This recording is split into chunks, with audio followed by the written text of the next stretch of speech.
Tere ilusat esmaspäeva sulle. Täna ma tahan sulle rääkida oma elust, sellest kevadest, ühe väikese tervenemise loo. Ja mis siis minuga toimus, oli see, et viisin läbi 30-päevalise Reiki maratoni, mis oli nii-öelda avatud registreerumiseks, ja siis ma mõtlesin, et ma teen ise ka selle läbi samal ajal, kui ma nii-öelda klientidega töötan. Ehk siis olen ka üks nendest, kellele see energia on suunatud, et olen siis ise ka osalejana selles Reiki ringis. Ja tol korral meil oli see Reiki maratonil siis 2 teemat, oli enesehinnang ja oli tervis. Ja mina siis valisin tervise teema, aga igaüks siis pidi tulema sinna oma taotlusega, ehk mis on see sinu eesmärk. Mida konkreetsem eesmärk, seda parem. Ja minuga siis juhtus selline lugu, et eelmisel sügisel käisin naistearsti juures ja siis arst ütles, et minu sees on hakanud mingisugune muna kasvama ja ta ei oska veel öelda, mis muna see on, miks ta seal kasvab, aga ta näeb välja selline, nagu ta ei peaks olema ja tegelikult ta ei peaks seal üldse olema. Ja siis ta kutsus veebruaris tagasi, et siis vaatame, mis on vahepeal toimunud. Ja veebruaris oli toimunud see, et kui ma käisin oktoobris, siis oli see muna läbimõõt 2,5 sentimeetrit.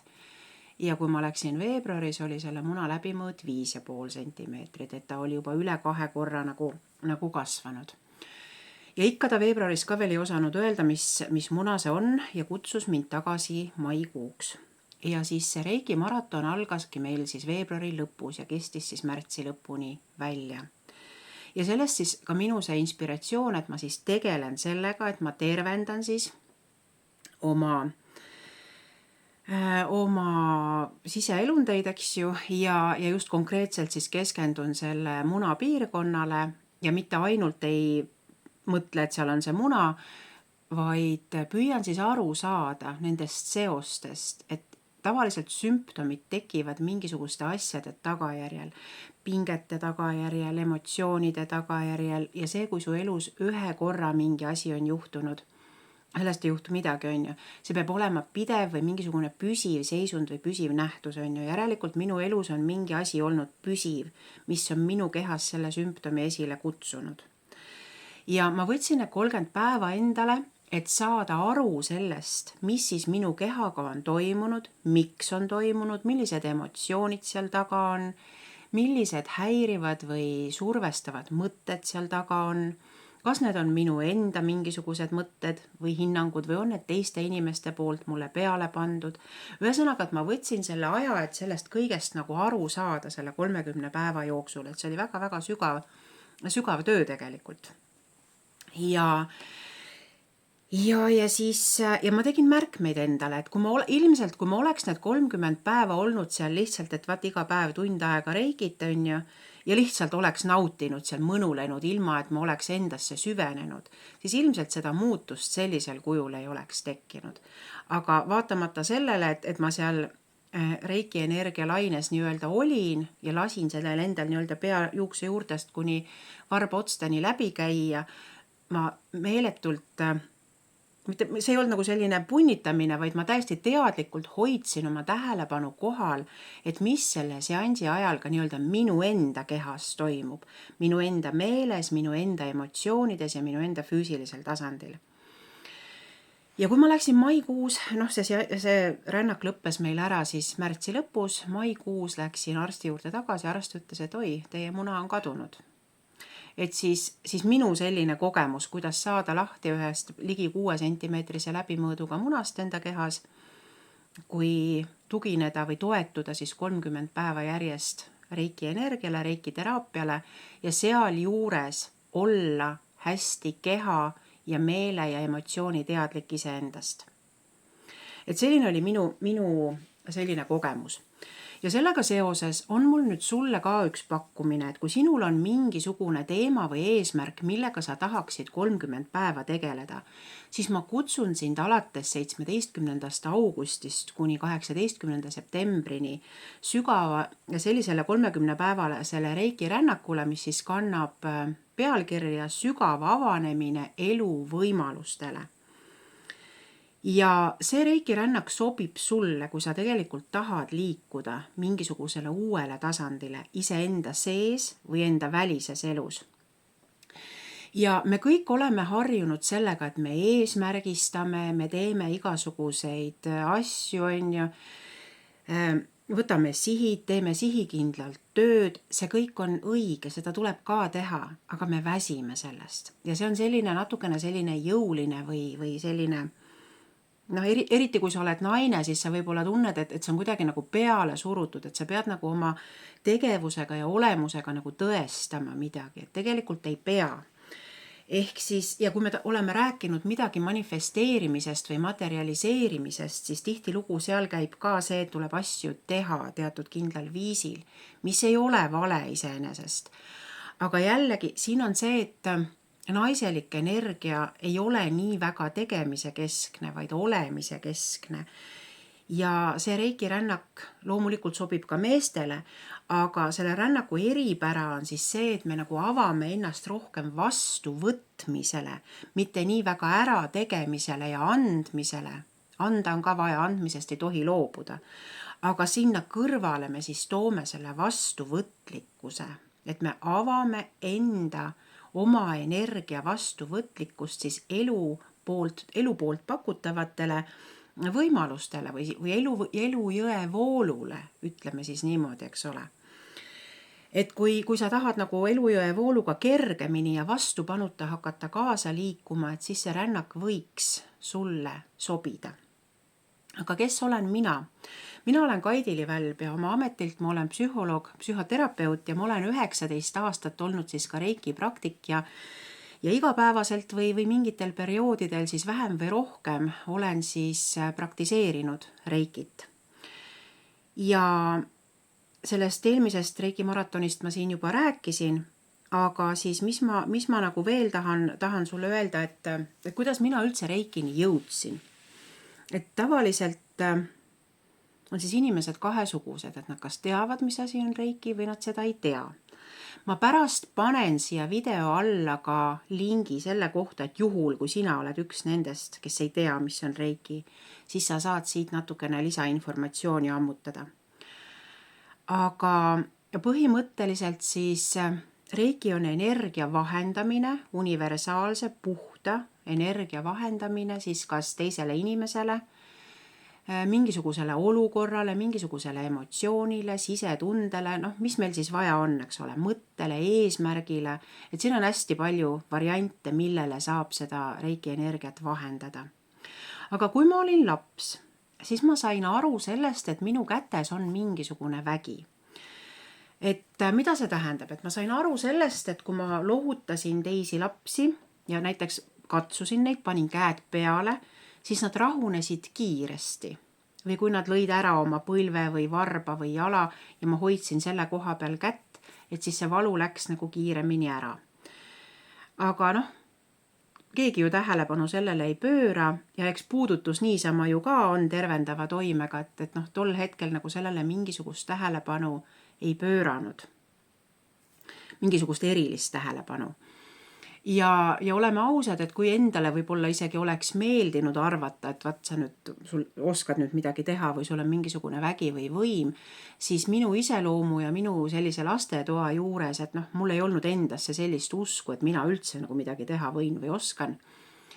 Ja tihtilugu on siis see, et nagu me teame ka teiste inimeste näitel, et kui inimestel on mingisugused võimed või anded, millega nad lapsena justkui kokku puutuvad, siis suureks saades need kuidagi pakitakse kokku ja surutakse endas alla, sest meil on vajadus sarnaneda teistele. Ja eks umbes niimoodi toimus ka minuga.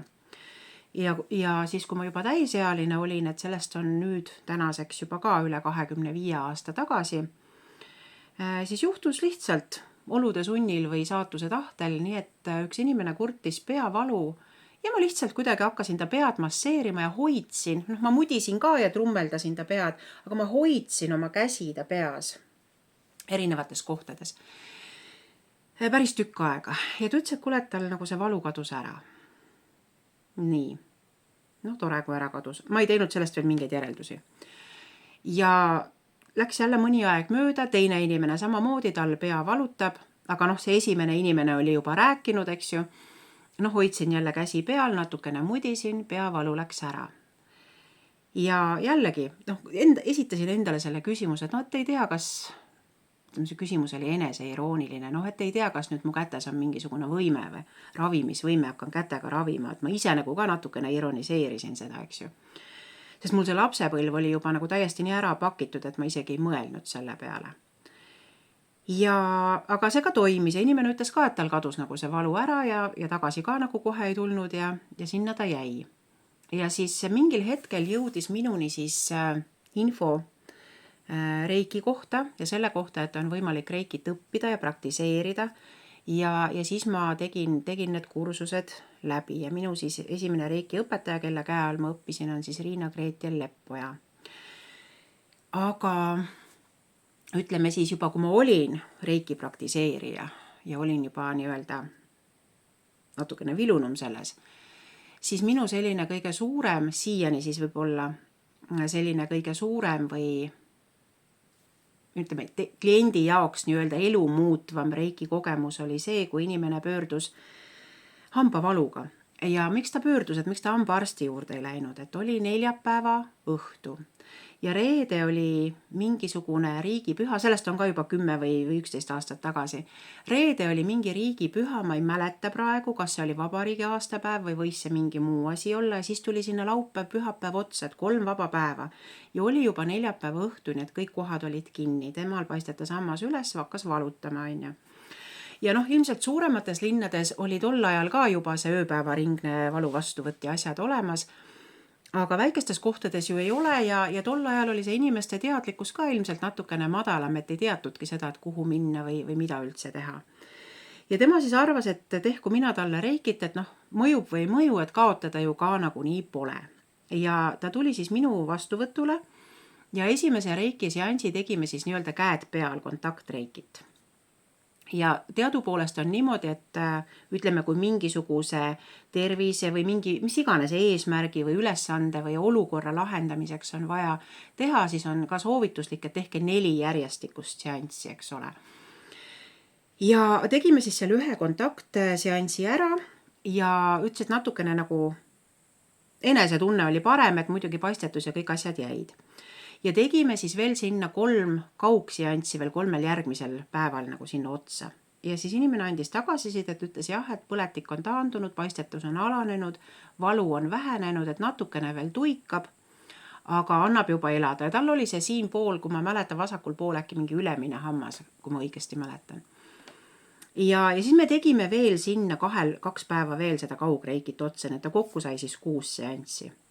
Ja mina ei tea, mis temast edasi sai või kuhu ta läks, aga ma kohtusin temaga puhtjuhuslikult 7 aastat hiljem ja siis ta ise ütles, et kuule, et see hammas on mul siiani suus. Et aga mis tavaliselt juhtub, kui põletik tuleb ja hammas valutab, et kui nüüd hambaarst ei ole väga holistilise ehk tervikliku maailma vaatega ja tervikliku meditsiini käsitlusega, siis tavaliselt sellised põletikus hambad lihtsalt tõmmatakse välja.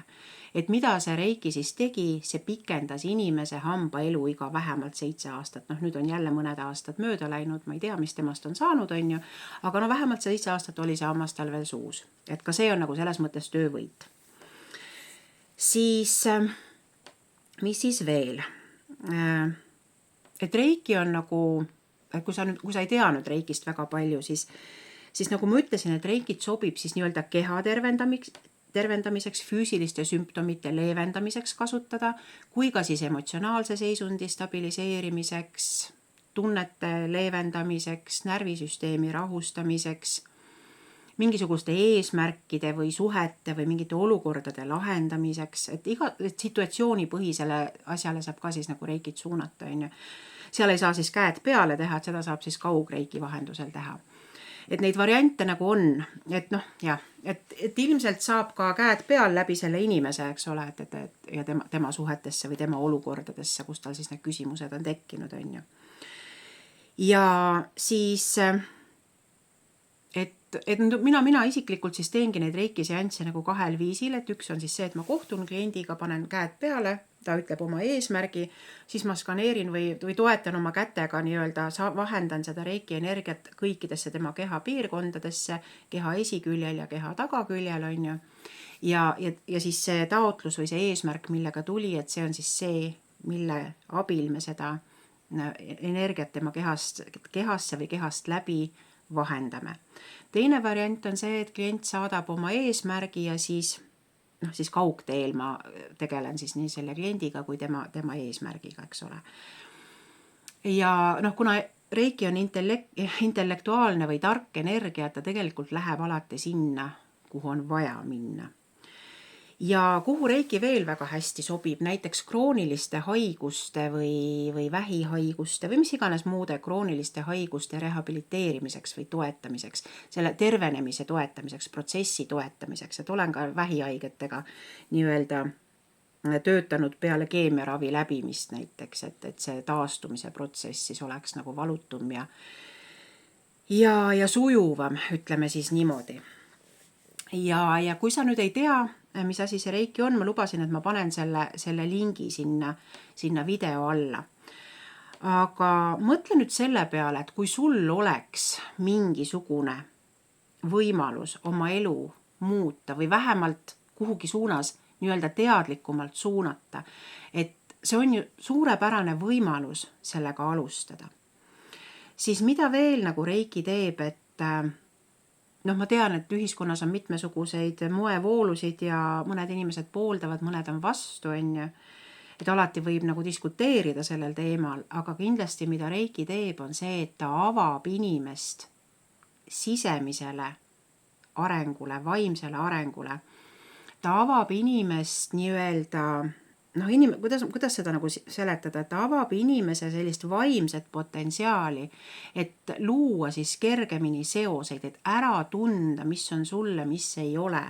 Ja selle pinnalt siis hakata oma otsuseid tegema nagu kergemini või valutumalt. Selle pinnalt hakata ennast kehtestama ja väljendama kergemalt, sujuvamalt ja valutumalt. Ja kui nüüd see minu pakkumine 30-päevane reiki rännak, sügav avanemine elu võimalustele sind kõnetab ja sa tahaksid ka ennast avada, mitte ainult tahtejõuga läbi suruda, siis ma panen ka selle lingi siia video alla ja sa saad tulla siis seda vaatama, lugema, mis seal kirjas on ja nende võimaluste või pakkumisega siis ennast kurssi viima. Et täpne info on seal kõik olemas, et soovitan siis vaadata, kui see sind kõnetab. Aga ole siis ikkagi rõõmus edasi ja hoia rõõmsat meelt ja kohtume, nägemist!